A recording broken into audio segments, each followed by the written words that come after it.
Good evening and welcome to Air to Ground Farms Live. I'm Rich. And I'm Shelly. Thanks for hanging out with us this evening. We're going to spend some time chatting with you about skills. Skills. Why Skills. skills? Because if you have skills, you're useful. That's true. And in a world that's wild right now, skills are going to become important. That's right. And if you're useful, you're valuable. That's right. If you're useful, you're useful. That's right. You're copying me. That's what I said. You're so profound. Thank you. Who's in the house tonight? Woohoo! We are going to give you a farm update also. First, we'll start with that. Yeah? Yeah. What And you then we'll got? move into skills. Who do we have in the house tonight? We've got Farmhand Huck saying hi, folks. What's up, Becca saying happy Monday from top of the hill. Becca? Connie Clayton is joining from Fountain, Florida. Hey there. Phil is with us tonight. Good evening, he says. It's pretty hard to do rotational grazing on under 5 acres. So we've been free ranging the chickens. Phil, I read that and I laughed. You made me laugh. I almost snorted. That was just funny. We actually tried free ranging our chickens. We free ranged our guineas. We free ranged our ducks. None of And it worked out well. none of it worked for us, man. No. We needed more fencing around our house because the chickens wanted to lay their eggs in the barn. So did the The ducks. wanted to come eat the dog food. The It was cat just, food. didn't work. The ducks were like Nope. running the cats off Nope. out of the barn. No free range. The guineas would sit under our window and scream, "Come back!" Come back. No, All that noise. free ranging the birds has never I worked guess for the us. point is our place is too open for us to actually free range. If we had our home area and barn kind of more fenced off, we could do a little bit more. But it was a very funny comment. Yeah, Thank you. for sure. Carol, I want chickens, says, hello, everyone. Good evening. We've got KC Kendricks. Hello from cold Western Maryland. Western Maryland. Yes, it gets cold up there. Now, when he was stationed in the Pentagon, we were in Maryland and we lived in Southern Maryland. And it was odd because y'all's weather in Western Maryland is way different than Southern Maryland. Oh, We yeah. were down near Waldorf, La Plata area. I'm sure you know where it is. And it was weird. Like, Way you different. guys would get hammered with snow and we wouldn't get nothing. Yeah. It's wild. Thank you for being here. We're glad you're Not here. that I minded. No, he hates the cold. So, Susie Yeah. Q. Martin says hello from a very cold Indiana. no doubt. It has been cold here too. Feels like 7 this morning. It dipped down to 5. It feels like 5. Let's see. I mean, that couple of digits matters, but I think the real temperature was like 10. 10. So we weren't single digits, but we were real close. Anyway, super cold. Huck says that the wind chill is BS. Yeah. He says, if it feels like 5, it's 5. It's 5. I'm with you, Huck. Me and you, buddy. Yeah, I'll keep the comments coming. Anna says, good evening from Lakeland, Florida. Good evening. I bet you weren't 5 this morning. No, probably And not. Firefox Kitty says, greetings from record warm Arizona. Wow. So isn't that funny how the weather patterns do? You guys are down there being warm, and we're up here being really, really cold. So it was really cold. We had all that dip down cold spell, and now we're going to warm back into the 40s, 50s, 60s.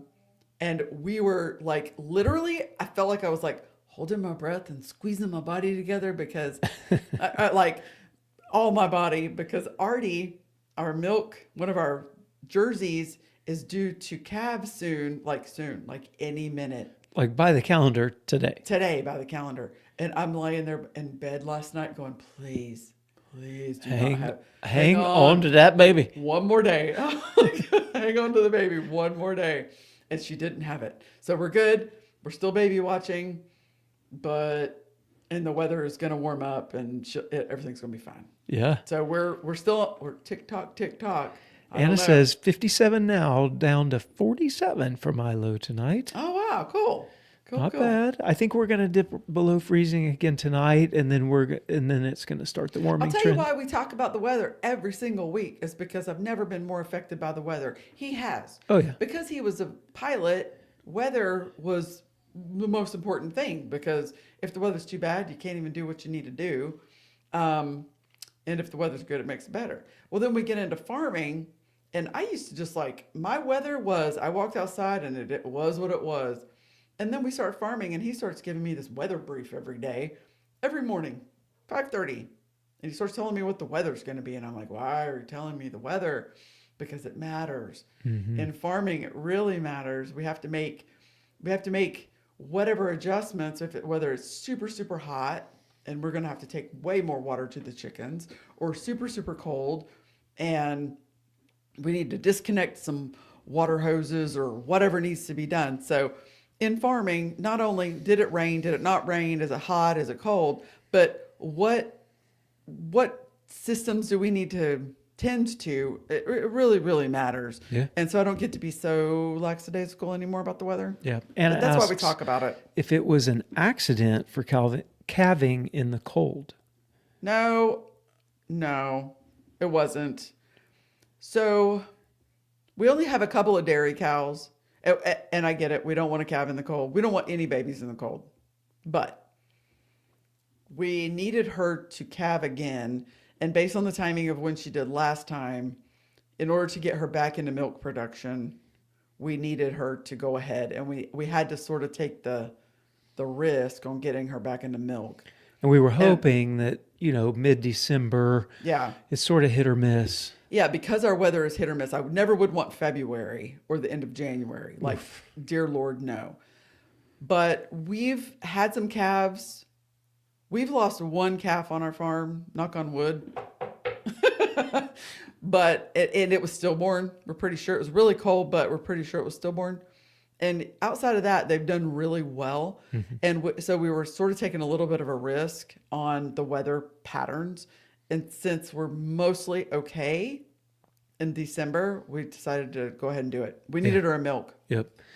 Becca says you sounded too far away. So I turned you up a little bit and moved my microphone back a little bit. So hopefully that'll make things better. Mary says, at least we're going to warm up. Yeah. Yes. Anna says, I'm laughing about the retired pilot giving a weather brief each morning. It's true. I do. He does. Every morning. He does. I have started, though, now give me a little bit of credit. I have started letting Shelley get at least about halfway through her cup of coffee before I give the weather brief. That's true, because I got to be honest. Before that, I didn't listen. And about midway through the day, I'd be like, what's it going to do? And I'd be like, I told you first thing this morning. Too early, man. Too soon. It was too soon. Yeah. Connie says, lows in the morning will be in the upper 20s in North Florida. I don't know where Fountain, Florida is, but at one point we lived we lived in Fort Walton Beach. We lived in the Panhandle, near Fort Walton Beach, Destin, that whole area. We grew up in Okeechobee, which is between Orlando and Miami. Yeah. We were from South Central Florida, and twice we lived in the Panhandle. Yeah. And we love with all capital letters, the Panhandle of Florida. Oh, yeah. Yeah. So we've got E. Kim Markham saying, hello, y'all, a little late joining, out looking at Trenton's Christmas lights. Aw. But we've had some calves. Oh, yes, you have had some calves. Lots of calves. So that's my mom. Hi, Mom. And it says, from what I've heard from YouTubers, this December has been colder than normal. It has been cold. Yes, it has. And we're just feel blessed that she made it through, that cow made it through last night. Yeah, for sure. And now I think we're in the clear. And I was looking at her, and her teats are really starting to do that. And I saw her tail head up this afternoon. So it's happening soon. It may we're close. We're real close. Mary says here in Missouri, just wait a day and it'll change. For sure. True. And that's why we kind of had to take our chances. Yeah. Yeah. Yeah. Mom says I didn't type that about calves. I don't, So, well, who did? I don't know. That's weird. You Mary, have had some calves, Mary though. reminds you to hit that like button. Oh, Thanks, Mary. please hit the like button. Absolutely. Casey Kendricks says, very cold. Our weather has been what we normally get in January. Oh, wow. Yeah, it does get cold there in January. In February, all the fog. Oh, wow. Then Anna says, when I was at Florida State in the late 60s, the average cold in Tallahassee was 55. We just won't talk about Florida State University. Chomp, chomp. I couldn't help it. That's how we do. But the average lows were warm. There were. There we go. Okay. Now, Anna says, done. first thumbs up. Thank you. Okay. So, farm update. Did we do all that? No. We've just been talking to them. Yeah. The bull had to go to get a pedicure. Y'all, our main herd bull, Yeah, like the beef herd bull. the beef guy. Mm-hmm. We Monday afternoon were giving hay before the live last week, and he was limping on his front right foot. And we're like, they can get a rock in between their hooves or whatever. So, okay, we'll keep an eye on it. Tuesday afternoon, we went to give them hay, and he was limping worse. So right then, Shell called the vet and made an appointment for him. We have a great vet. They will do farm visits, but trying to work on a bull's hoof in just a normal squeeze chute, which is what we have, is not anything that any of us desire. It's not advised. Well, no, you actually can't. I mean, you can do it. Nobody wants There's to no do way. that. So Wednesday, we got an appointment for the bull. We brought the entire beef herd down. We told you last week that we had separated the herd. So the beef herd right now is only 13 at the time. So we brought the beef herd down, ran them through the pens, got them separated out.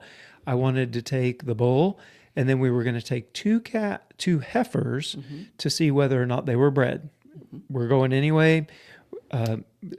The bull, Load them up. Let's get no them animal checked. likes to be alone, so we'll add some other animals to the trailer and take everybody in. So we got two heifers into the trailer, got the bull into the trailer. Everybody loaded up, no worries. Took them to the vet. Actually, the older heifer was not pregnant. The next heifer was pregnant. And then we got the bull into the chute. And the way that our vet does the chute is their chute. Let me get my hands here. So they walk in, and the sides, they can squeeze at the bottom and the top. It's all in hydraulics. All hydraulics. So that he walked onto the chute. They squeeze the bottom in a little bit. They squeeze the top in pretty tight. So now the bull is squeezed in there. His head is caught like this. So, on his neck is caught like this. He's squeezed in like this. And the next thing you know, the chute goes It's a tilt whoop, table. and it tilts Tilted sideways. sideways, and the floor drops out of it. Yeah. And now the bull is laying on his side, and his feet are basically up 4 feet sticking out the floor that is now dropped down. And what does she weigh? 110, 105? Yeah, she's small. She's tiny. She starts tying up the bull's feet. Yeah. And So basically, there are cleats on the bottom of it, and they use lead rope. Think of like tying off a boat. Yeah. And they looped his feet, and then a lot like you would do on a boat, and they just pulled those feet and tied them off to the cleats. And they So that he was like, they probably worked for 15 minutes, literally, they did just tying off feet for and their safety. get it, Like they had to get them. tighten it down a little more, tie it Yeah. off, tighten it a little more, tie it off, wrap a second I did take rope pictures. around it. Maybe next week I'll put them on here. I totally forgot. I actually took a little video of her doing his feet, and Oh I yeah, that'd be cool. completely forgot We about should it. show it. Maybe. Yeah. Okay, we'll show it next week. Okay. So anyway, to get to the moral of the story, Yeah. she dug in his right front. There was a little hole, and so she started digging it out and was able to dig a rock. There was a tiny little pebble, I guess you would call it, little bitty rock that had worked its way up into his hoof, and she kept digging at it until it started bleeding. She got the rock out. It was not infected. It wasn't abscessed. It wasn't any of those things. They use an angle grinder, like a full up, like up you would use to sharpen Ryobi. sharpen your lawnmower blades. Yep. Angle grinder, and ground off his hooves on all 4 feet. He had a few cracks. She said it was not normal, but very typical for them to get those types of cracks on the bottom of their hooves. And there we go. There was no swelling. There was Antiseptic in there.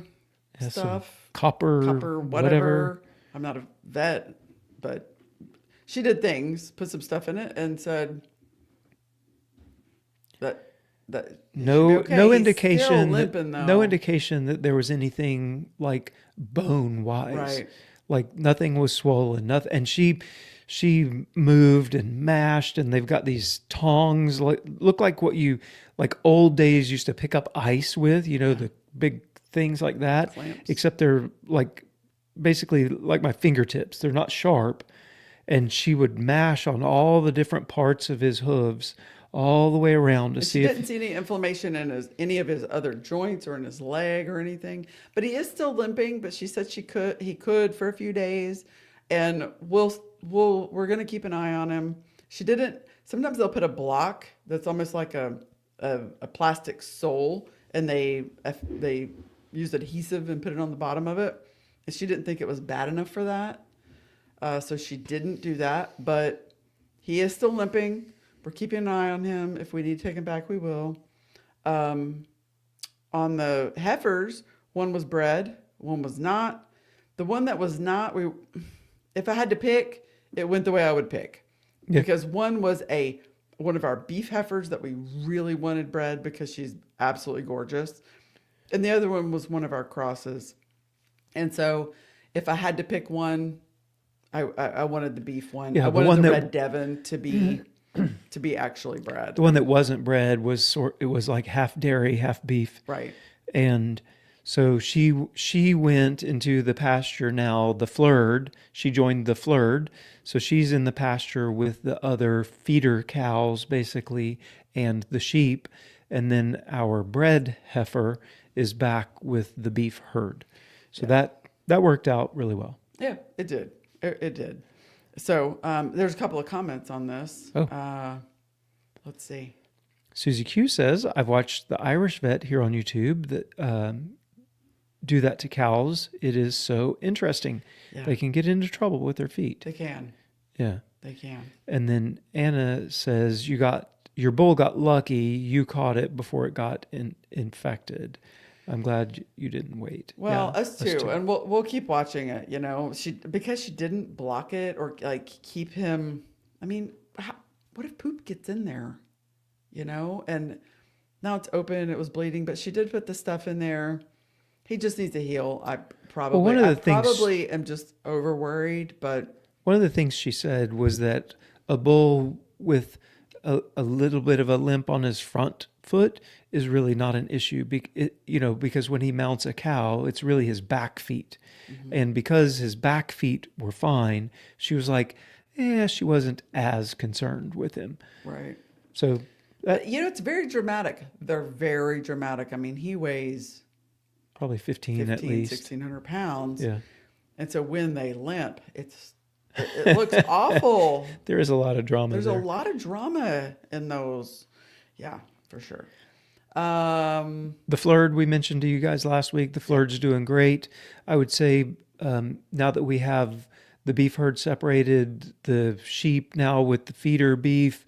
We're going through more hay than what we had planned for this year, Well, the which sheep is, were still grazing in all fairness, and now they're on solely hay. yeah, which So, really is a good thing. We yep. needed to up their nutrition a bit, and they're going through more hay. So it's not really surprising. It's No. slightly disappointing because Now we're gonna have to buy more hay. we're going to have to buy more hay, but it is what it is. But yeah, it is, and it's good for the animals, and we're learning how to keep how to keep them like this. And so, one thing that's happening is there's less competition, Yeah. and So therefore everybody's getting a little more. everybody's getting more, and that's better. Like bar not by far. Yeah. Anna says she can understand the concern about the open wound not being Yeah. blocked. Yeah. And then Jeannie's with us. Hi, Jeannie. Says hello from Nebraska. Jumping in late. Oh, glad you're here. Not sure what I missed. Not much yet. Not much We've yet. been doing just a We've farm just update. farm update, chitty chat. So Moving on. let's move on into what we want to talk about tonight. No, we sold some pigs. Oh, yeah. 6 piglets went out the door today to another farm, and they're doing great. He texted us a while ago, and they weighed anywhere from like 31 to 50 pounds almost, and they're like doing great. Yeah. Gonna go be raised out. Yeah. Some Feeder feeder pigs, bacon pe- seeds. bacon seeds or bacon bits. So that's cool. Helping out another farmer grow food. Yeah. That's what we do. The breeding program's going good. I mentioned to you last week that we had a sow that I didn't know whether or not she was bred. And I'm like, man, she just doesn't look pregnant. And she's getting bigger and bigger. And I'm like, she still doesn't look pregnant, but she's getting bigger and bigger. I'm like, my Lord, She was that just girl eating is up at the buffet. big. So when we were separating the piglets this morning, we ended up putting her in with Tex at the end of the whole thing, which is our boar. And I'm not kidding. Within 60 seconds of her being in that pen, he was breeding her. Okay, yesterday afternoon when we were down there feeding them, she was pacing the line. She was pacing. She was off in the corner kind of by herself and just pacing and kind of looking over. Well, they're probably 25, 30 yards apart. Mm-hmm. And she's just pacing, looking at him. I'm like, she's definitely not bred. I think she's in heat. She did not breed last time. Don't know why. Well, no kidding. It was less than a minute. No kidding. And he Less was than a on her. minute. He was breeding her. Yeah. So that's good because we wanted another, to stagger them a little bit is not a bad thing. And to have them coming in 4 months is kind of perfect. Yeah. So, It's exactly what we want. yeah. All right. You caught it right in time. So you want to talk about skills Yeah. and why having skills in the future, having skills from the past going into the future is going to be absolutely crucial Yeah. to ourselves. Let's to our answer a lives. question real quick. Anna says, how many pigs do you need to harvest each month to meet your store sales demand and your family food needs? We're still learning that, to We're be learning. honest with you. Historically, take calendar year 2025 out of the picture for a second. So 23, 24, we did about 20 total Feeder. annually. Yeah. Feeder pigs, and we sold some as wholes and halves. We put a couple in our freezer, my parents' freezer, some friends' freezers as wholes and halves. Like, so it took it, what's that? Just under 2 per month. 2025, we raised out 52, 53, something like that. So we did a significant jump. We more than doubled in 2025, and we currently have pork in the freezer. Which is not a bad thing. Not a bad thing, but we have not, it hasn't been like we're selling it as we're producing it kind of Right. thing. We had gotten into the feel or that thing where you're going to run out. We need to make more. Like we need to it's time to take more pigs to the processor. We're running out. This year we did not face we're running out. We made enough to where we have enough in stock, I guess, Yeah. to be able to field some of we haven't run out, which is great, but we're not like swimming in it either. So I would say probably we're somewhere around 3 per month. Yeah. And that's really what I wanted to shoot for was 3 to 4 per month. Hmm. And we went a little bit past that, and we've got a little bit more But sales is pork. also picking up. Yeah. So you have like we're brand new still. We're only a year and a half into having the store open, and we do a farmer's market and we ship. So figuring out how much we need has been probably one of the hardest things that we've had to figure out. Yeah. Uh, we overshot it a little bit if you want to if we want to be like right there on that edge, but I think we did okay. Yeah, it wasn't bad. It wasn't bad. Uh, yeah, I think we're okay. We may have overproduced a little bit, but I can always sell a whole, And you know? beef wise, we need to put, I think we did 13 in 12 months. So it's just over one beef per month that we need to keep everything stocked. Well, and like right now, we're like sitting at nothing Yeah. because our processor in November doesn't do anything other than deer. So to prepare in October, going into November and December, we didn't prepare enough. We should have probably had one at the freezer here, but we didn't, and here we are. But we'll be picking it up at the end of the week or Yeah. next week. Chicken wise, we did 550 in 2024. We did 1500 in 2025. In 2024, we were out of chicken breast by this time. Yeah, Like, and we had a in full December. 6 months to go before we had chicken back in stock. So this year we did 1500, and we'll see. Yeah, I don't know. yeah, Lamb wise, we did have about chicken. 30 last year. We still have some lamb. one freezer that has lamb in it. Yeah, figuring So out, you know, you could produce all the meat you want, right? We can produce tons of piglets and tons of food. It's the marketing on the back end and actually getting it into people's freezers that we've had to learn that. And we're coming along.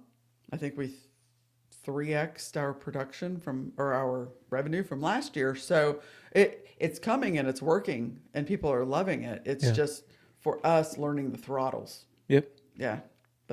So we aim for about 3, maybe 4 this year. We'll see. Pigs per month. Pigs per month. Yeah. Yeah. And then we use the wholes and halves to sort of throttle everything. Yeah. If I've got some that need to really be processed, I have a wholes and halves waiting list. And I say, oh, I have your pig ready. Are you ready?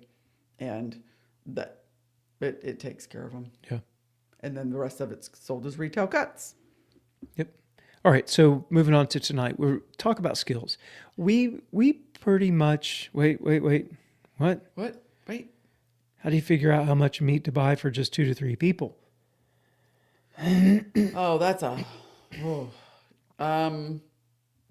would probably go ask ChatGPT. 2 to 3 people.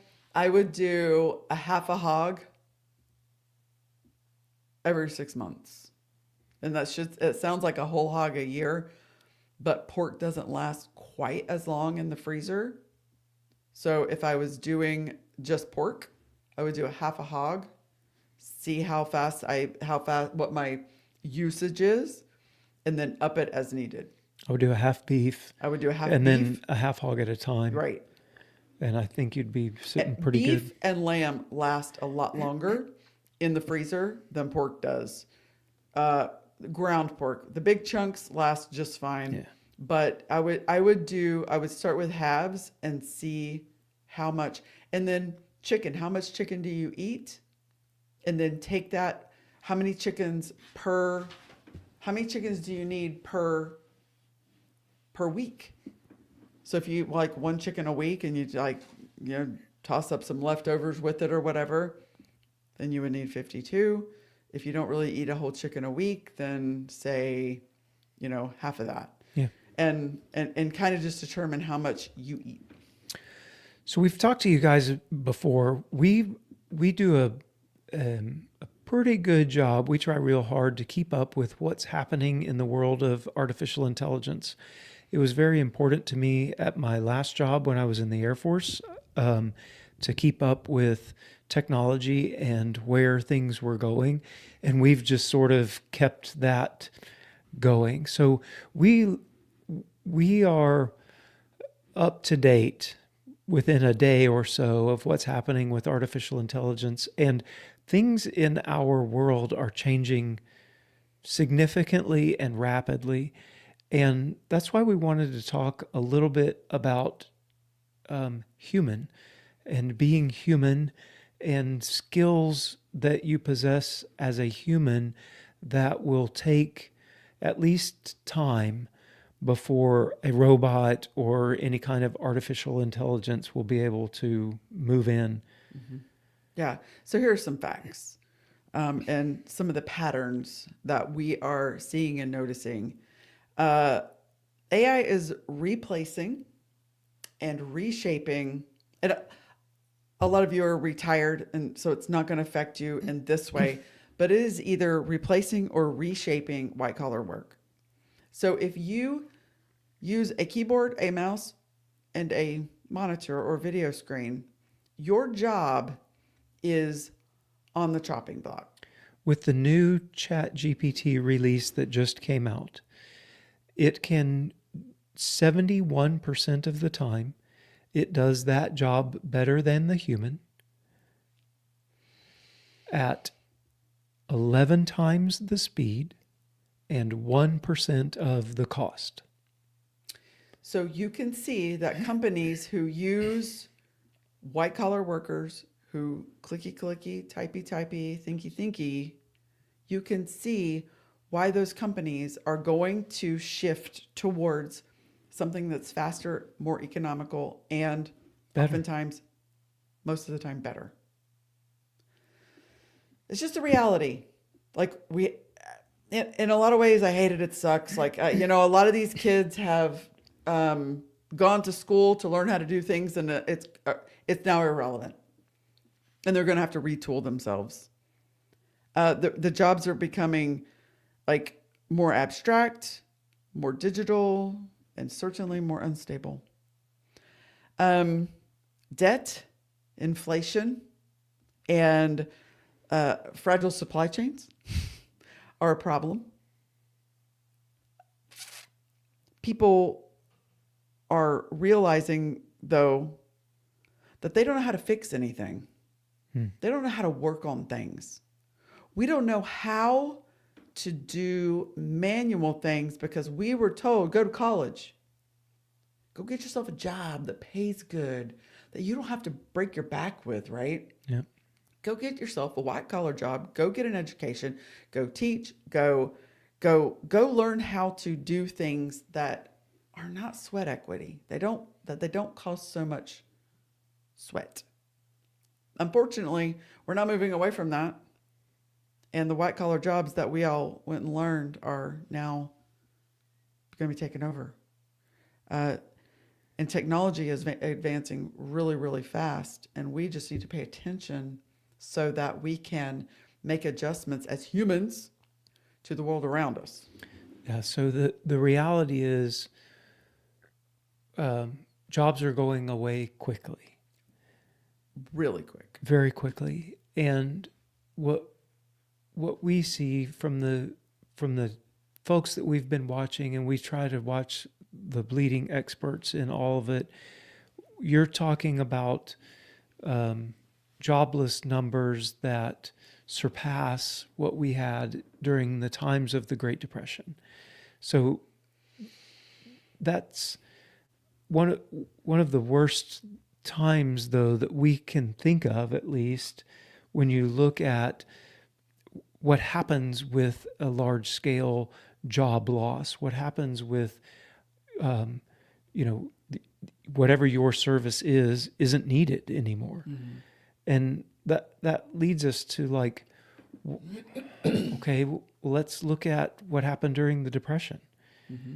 And we recently read a book called 1929. Very, very good. If you have not read it or listened to it on Audible, highly recommend it. Very good Very discussion good. about what led up to the times, the Great Depression times, and um, the stock market crash, and then the subsequent depression. And the thing about it was, like, we didn't live through it. Obviously, my great grandparents did, but like it wasn't like, yes, there was a bad day, there was a stock market crash, but like it just sort of like led up to where things are like really bad now. Mm-hmm. And I I don't I don't love saying it, but like I feel like we're leading up to that same type of thing right now where I don't know that the artificial intelligence boom is happening fast enough that it can just assume the economy writ large, Mm-hmm. and but yet people's jobs are being replaced. Mm-hmm. So it feels to me like there's going to be a time of at least a few What was years. the analogy you used with me one time with weather? With a like a tornado warning versus a tornado Watch. watch? Like with one of them, The watch is you're buying all of the tornado watch, you're buying all of the ingredients to make a taco. right? The warning is you're making a taco. So do you think we've bought all the ingredients or do Yeah. you think we're making it? Yeah. We have bought all the ingredients and we are now making the taco. Got it. Yeah, that's a, So this is not a doomsday dark conversation. This is actually supposed to be a conversation that is just awareness no, for yeah, but leading like into where you guys all want to the be sitting. what happened during the depression though? Like what were the skills?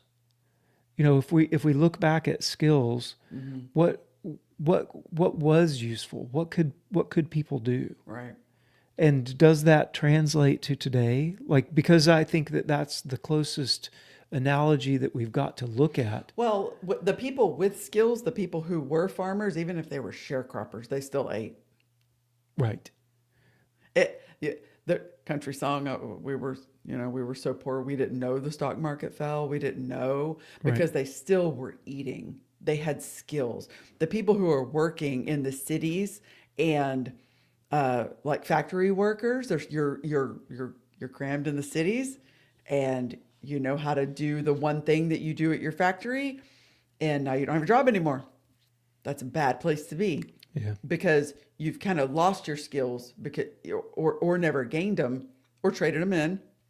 But the people who had skills, who could grow food, who could make things, who could barter their skills, those people fared a lot better. Cook, garden, fix things, milk a cow, grow a pig, like Yeah. things, Mechanics.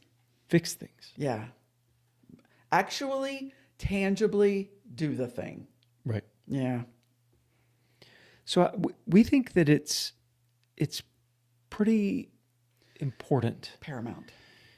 I'm going to use paramount. to learn some skills. Yeah. Know some skills. If you know them, practice them. Yeah. If you don't know them, like learn them. Okay, food skills. We talk about food a lot. I mean, a whole lot. Cooking from scratch. How many meals can you cook without any kind of a recipe? Like, I'm just going to make some food, but I don't have to look at a recipe. I don't have to ask ChatGPT. I don't have to anything. I can actually cook this many meals without even asking anybody. Good thing to know, right? Yep. Stretching the proteins. Now, I don't like to stretch proteins, and I don't have to because I have a farm. But if you don't have a farm, But we do stretch protein. but we do. Yeah, We that's don't true. just throw away a chicken if we don't eat it Oh, all. no. We pull the Right, rest of the fair. meat off the bone. We just had, I mean, we're still eating turkey from Thanksgiving. We Yeah, just had put a it in the turkey freezer. skillet last night. Stretch it out. Absolutely. A chicken, if you don't eat the whole thing, the next day it's chicken salad. The next day after that, you're boiling up the bones and you're Right. getting bone broth. So you're just stretching it out. How far can you make it go? How many meals can you make out of it? Preserving your food. Now, I'm not super big, I'm going to be honest, into preserving food. Like it doesn't bring me joy. I'm just going to say that. But I do understand the necessity. I do understand the skill. I have the skill. And if push comes to shove, I'm going to put the dadgum food in the can and I'm going to can it. I know how to do that. I don't necessarily enjoy it. Right. It's a job that needs to be done though. Get the skill so that you know how to do it, because you've got some canned goods, you're winning. Like you're winning. If you've got enough, you might could trade it for something. Right. You know, Bartering skills for something that you need. absolutely. Uh, Growing even a little bit of food. Let's say you live in a neighborhood and they won't let you have chickens. I'm probably going to get them anyway at this point. Or rabbits. Or rabbits. I'm going to get Oftentimes they'll something. consider rabbits pets, and you can Right. actually breed Breed my rabbits in my and garage. process rabbits. I'm going to have some pots. Go to Lowe's, go to Walmart, anywhere. Get yourself some 5-gallon buckets. When we were living in a neighborhood, get a swimming pool, a little baby swimming pool. Put some dirt in it. Put some seeds in there. Grow some herbs. Get 5-gallon buckets. Grow tomatoes. Grow something of your own food, because you can. And it's going to give you some sense of agency, some sense of autonomy and security in, I got something, And skills. and a skill. What happened? The most common mistake is overwatering. It's not underwatering. I see. Everybody wants to feed their plant. And And yeah, the most common mistake is what does it look like? What does your plant look like when it has too much water? right. Well, if that's going to be your food, You need to know. you should know. So we have a big garden, and a year or so ago, we did a video on the garden, and we talked about why we have a garden. We eat a lot of keto carnivore style. We don't even really eat that many vegetables. But the point of our garden was not, or is not, to necessarily to supply all of our food right now. Our garden is literally so that we can practice growing food and saving some seeds in the event that it is required for us to be able to grow on food Right. at some level. We've learned the skills. We Yep. have made the soil ready. Yep, it's ready. We know how this spot grows. We know the things that grow and the things that don't. Yeah. Knowing how to source local food. Where's your local farmer? Where's the guy who grows the chicken? Where's the guy or lady who has the rabbits and all of the eggs? Running to them in a time of crisis is not going to help you, because they already have people they're servicing. So they're going to take care of their loyal customers first. You've been coming to get eggs from us for the past 4 years. I'm going to make sure you have eggs.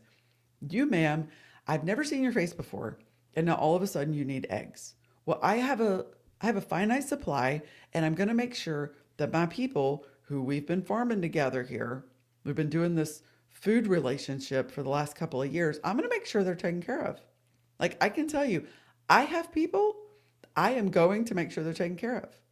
And just because I'm a retail store, doesn't mean that everything's available. Right. And so go ahead and connect. Get connected with your local farmer. Find one while the internet is doing its happy thing. Right? We got some comments that we can let's go through. I could get on this soapbox, y'all. Yeah. Susie Q asks, how have things changed on the hacker side of things? Privacy is soon on the chopping block. Yeah. Yes. You're right. One of the things, though, is as AI becomes more and more intelligent, it's better at picking up hackers. And now AI is detecting AI hacking. So I think that they will probably both rise at about the same time. I don't think it, as long as you're using AI in your life, it's probably not going to be as big of an issue. But if you're not, I think that it's going to be easier to fool a person from a hacker perspective. Right. Jeannie says, I just paid a chimney sweep $150 to climb up on the 2-story roof, and I don't think he has to worry about AI taking his job away. Exactly. Because he can do a thing. He's got a skill. He's got a skill.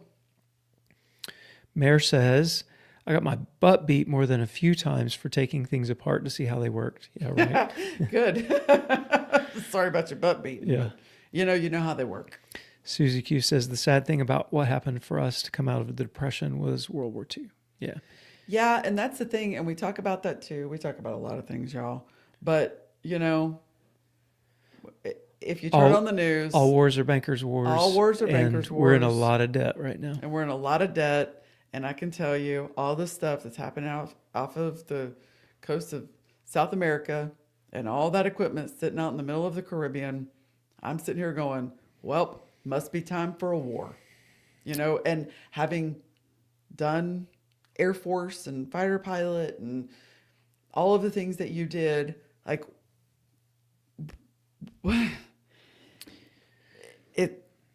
I sit a little bit on a different side of the fence now. I'm like, do we really need another stupid war? Like, what are we doing? And at the same time, I just rooting for my troops, So, but bankers' wars. Mary says, one set of my grandparents who lived in town were very poor during the Depression, picked up coal from the railroad cars that went through town. Yeah. Our people were poor too. They were all so poor. Yeah. Carol says, tonight's discussion is very much needed. I would imagine that you needed to become familiar with many tools, plumbing, mechanical repairs, since you're working on a tight schedule. Yeah. Yes. All of it.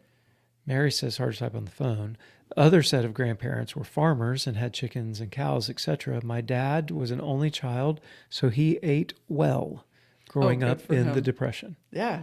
They had chickens and cows and one kid. Yeah. And that, like, we could probably press end on the whole live. Like, that's the point to me. Yep. Is there are things you just stated both sides of the yeah thing, and that would be that right there is the point. Yep. Not to only have one kid, have all the kids, but the chickens and the cows. So Becca's our oldest daughter and says those little swimming pools made some of the best veggies we had growing up. Oh, that's fun. You're right. Yeah, living in the suburbs. Grew all kinds of herbs. Anyway. Jeannie says, my father-in-law used to tell us stories about living during the Great Depression. His special skill back then was being a trapper. Oh, wow. He had some really sad stories. I'm sure he did. But a trapper is an actual skill. Yes. Susie Q says, I've done this from a child and have grown up and canned our food all my married life. At this point, I can cook without a recipe. Yeah. I cook without a recipe. I cook a lot of things without recipes. Recipes are annoying. Except for, like, if you're baking, I get it. You need to know your stuff. To me, baking is chemistry. That's just chemistry. Like, you need your ratios right. Cooking to me is fun. Yeah. And I don't use recipes. Yeah. Becca says relationships with your local farmer are one of the most important things. Absolutely. Anna says, I live in a POA development. I have purchased 2 green stalks. I wish I had seen the hydroponic setup. Can't remember the brand name before I bought the green stalks. Well, good for you. Yeah, grow exactly. And I plan on keeping the green stalks within my landscaping area in my backyard. Yeah. Yes. Then, when we're landscaping, we can landscape with, like, green beans. Yeah, exactly. Yeah. Your mom did. Yeah. Like, a portion in their beds around their houses, it was green beans, and then over here was some sweet potatoes. Yeah, it looked great. Yeah, it looked great. Mary says, excellent point, Shell, on the community helping each other. And Huck says, I've been a mechanic for 13 years, skilled in a few other areas, but I've used my expertise to barter for many things in the past, such as woodcraft and even tax help. Oh, that's awesome. Because people love to have their cars fixed. Yeah. And if I can do your taxes and you can fix my car, that's a win-win. Well, and he's hard at learning the skills of being a regenerative farmer. Yes, he is. And is kicking butt. Yes, he is. Yeah. So you take your mechanic skills and your farmer skills, dude. Yeah. Don't leave. So that's our next point. He's our farmhand. Yeah, exactly. You're not allowed to leave. Next point is practical skills, Yeah. like doing things like mechanic. Yeah, whenever you look at, well, yes, doing things like a mechanic, be able to change your own batteries, be able to, if you have to, change your own tire, look at your brakes, change your oil, keep your stuff in good working order. If you have a leak under your sink, you should not have to call the plumber. You should be able to tighten it up. Go get yourself a tail. How do you use the tools to do that? Yeah.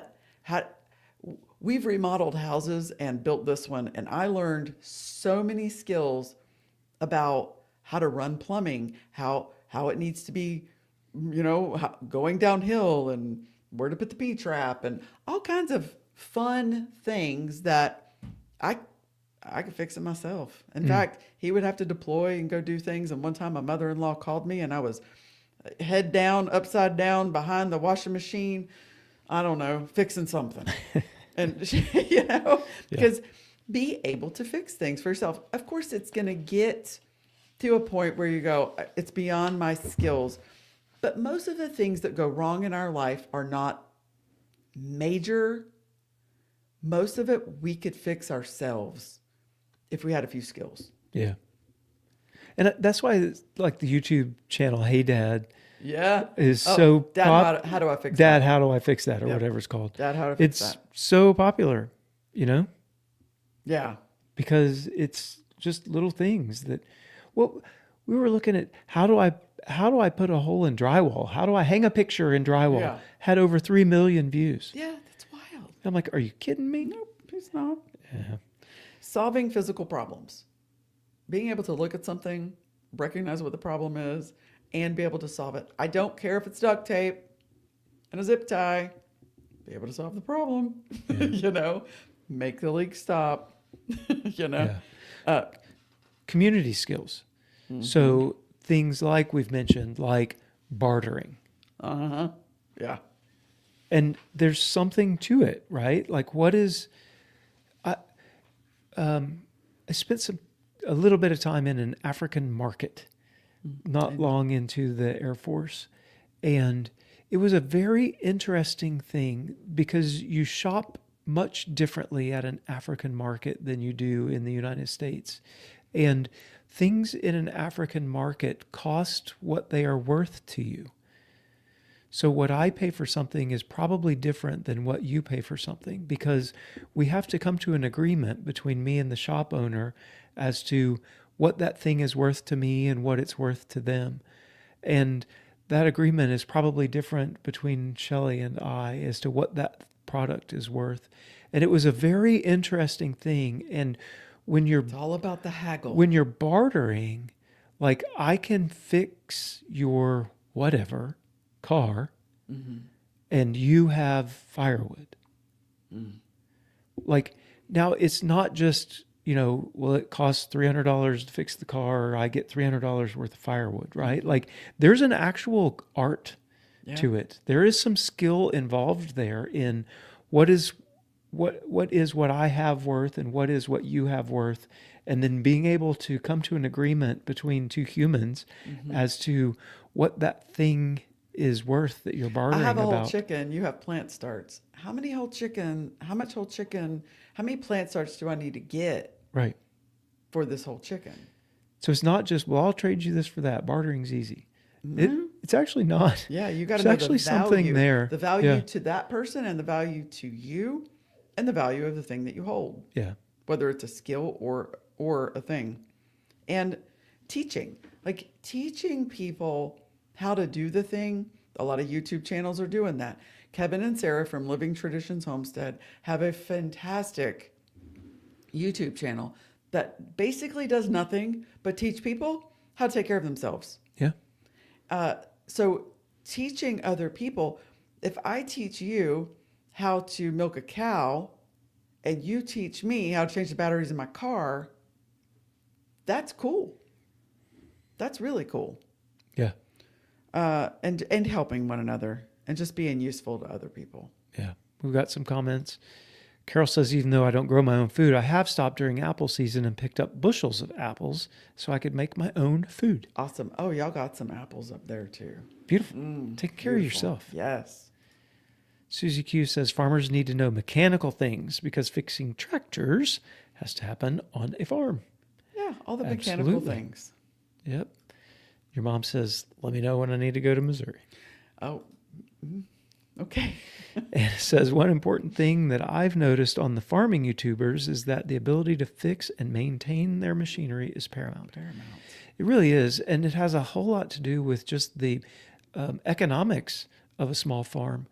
You know, if you were making millions of dollars, you could just pay somebody to do it. But because especially small farms, the margins are so tight. Mm-hmm. Like you just literally can't afford to pay somebody to do something that you might be able to figure out how to do yourself. Can we that is always in the decision tree for us. Can we fix it ourselves? Now we can say, can Huck fix it? If we can't. If then we Huck, can't, Yeah.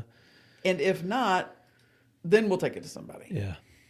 Jeannie says, I think it's important to have books because I don't think we can or should rely on the internet on how to fix things, grow a garden, etc. Nailed it. We've been stocking up on books. We've been stocking up on books too, and not just entertainment fiction books, actual books that show you how to create a, I don't know, downhill gravity-fed water system, or like all kinds of like You can find a Amish lot of ways books. You can find a lot of Amish ways Yeah. books that are very, very helpful. Very helpful. And Becca says when bartering in the African market, it's a whole experience. You have to sit down, have a cold Coke with them, and make a relationship. That's true. Yeah. We went to a second market, and Rebecca, or I did, and took the whole family went that time, and Rebecca got to go with us to an African market, and We went to the Casbah. yeah, we rocked the We Casbah. rocked the Casbah in Morocco, Yeah. and that was a whole experience. Yeah, it really is. Yeah. So, how AI fits into our world? It's going to fit. It's a fantastic tool. Well, it's a reality. It's here. Yeah. And we know people that are like, I'm going to basically do the, see no evil, hear no evil, speak no evil. Yep. I'm going to pretend like AI doesn't exist. And it's like, you can, but it's here. Yeah. Like if you don't have a cell phone. A lot of Sure. people didn't. Well, I'm not getting one of those cell phones. I just have a landline. Well, now that landlines are stopping, so what are you going to do? So there's the reality of the situation. It's here. Jobs are changing. And it's going to be able to do a wild amount of stuff beyond any of our imaginations in the next 5 to 10 years. Okay. But it's not to us, it's not a replacement for the real world capabilities of being able to actually do tangible things. Tools for being able to learn things, definitely. Tools for writing, but not yet. Not yet on the food growing. No. Not yet on becoming a plumber. Now, education is going to wildly swing. Wildly swing. We are going to go back to trade people are going to be in more demand. Yep. They're going to be in demand, and they're going to be paid well. And that's just the way that's going to be. Yeah, because knowledge work can be done at 1% of the cost right now. Yep. But AI can't feed you. It can't fix your fence. It can't milk a cow. Not yet. It can't cook a meal yet. It'll be a long They're not time. letting the robots cook yet. Nope. And they can't really care for animals yet. So for the time being, everything that revolves around food, taking care of ourselves, and stewarding our land is still going to be up to us. Yeah. It'll be a long time because really a robot or artificial intelligence, I don't think we'll be able to see the art of regenerative farming, the time that the cows have been here. Like there's just this, we mentioned last week, linger farming. Like there's a being out there and seeing what's going on with the land and how things are reacting. And like there are just a whole lot of inputs that are banging around inside a regenerative farmer's head that I think it's going to be a while before an artificial intelligence can do that. I think if you want to talk commodity row cropping and getting nutrients from a pill or turning corn and soybean oil into a ultra processed food, I don't think we're too far off from that, honestly. I mean, we've already got GPS and robots driving tractors. Yeah. We're not that far Yeah. from ultra processed type foods becoming AI robot driven. I don't think we're that far. I think we're a long ways from a regeneratively grown cow or even regenerative carrot. Right. There's going to be some time there. So I think as a consumer, if you're okay with an ultra processed, scientifically formulated nutrient product that keeps you alive, I think a consumer would be okay with it. I think if a consumer wants real food, you're going to either need to know or learn how to grow it yourself or have a relationship, rely on some type of small farmer, because I don't think the big, huge farms, their time is shorter than ours, for sure. Wow. Interesting. There's a couple more comments Oh. before we end. I'm pontificating. I didn't even That's see it. okay. Anna says, during this past harvest, Larson Farms had to have a tractor motor replaced in the field, $30,000. Whoa. Yeah. Yeah. And then says, AI has already changed how I admin the giraffe lover groups I have. I thought photoshopping was bad. AI videos are, and AI doesn't always have accurate information. Yeah. Yes. You have to be really careful, and it's getting harder and harder to know. It really is. And harder and harder. And harder and harder. And Is with this real? You get on literally- X and you're looking at videos. You're like, is this real? Oh, no, that's not even real. Literally every day it's going to become harder to tell. Yeah. Harder and harder. Yeah. And doing things like this, we are sitting here in our house, in our home podcast studio, talking to you. That's real. Yeah. And connecting with people who are super real is going to become really important. Yeah. Yeah. Yeah, relationships are going to be key, I think. Susie Q says, I just came across this book that is fantastic.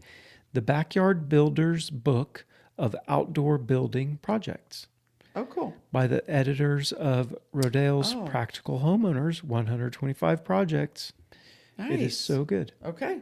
Yeah, that does sound like a good book. Thank you for that. Yeah, thanks for sharing that. All right. So to end, I'm going to just recap skills anyone can start learning right now. I'm going to just shoot them off. Cooking 5 simple meals from scratch. Learning 1 preservation method. Growing herbs or vegetables. You can do this in your windowsill. Fixing something instead of replacing it. Buying food directly from a farm. Volunteering or helping someone with their skills. And learning from our older generations because they know how to do stuff that we don't all necessarily know how to do. We have the privilege of still having all of our parents alive. Praise the Lord. Yeah. And they know how to do things that we don't know how to do. But we have watched, we have personally paid attention. I encourage you to pay attention to your people if they're still around and learn things from what you see them doing. And take the wrench and say, let me try. Yeah, right. And it says, speaking of real food, I'm reminded of the movie Soylent Green. Oh, Haven't watched it. Have to look it up. Okay. And then Jeannie says, I shared your last podcast with my senator. Oh, Thank you. Awesome. That's really cool. We just recorded one today that if you liked that one, I think you'll like it too. Yeah, for sure. That one did really, really well. Make sure if you don't already know, make sure you check out the Duster Mud podcast over on its own channel, Duster Mud Podcast, where we just talk about food, freedom, and farming in a more formal way. But we like this with the back and forth with you guys where we can really connect and, maybe one day we'll meet you guys. Yeah. And Yeah. Susie Q says, Old School Nana, which is my mom, Yeah. has some really good recipes and helpful hints on taking care of things. Yes, she does. Very true. Firefox Kitty says, and knitting and leather Oh, work. you know what? I have to share this real fast. One of the coolest things happening in our house right now. Our 13, she'll be 14 in like 2 weeks, year old daughter is crafting like nobody's business.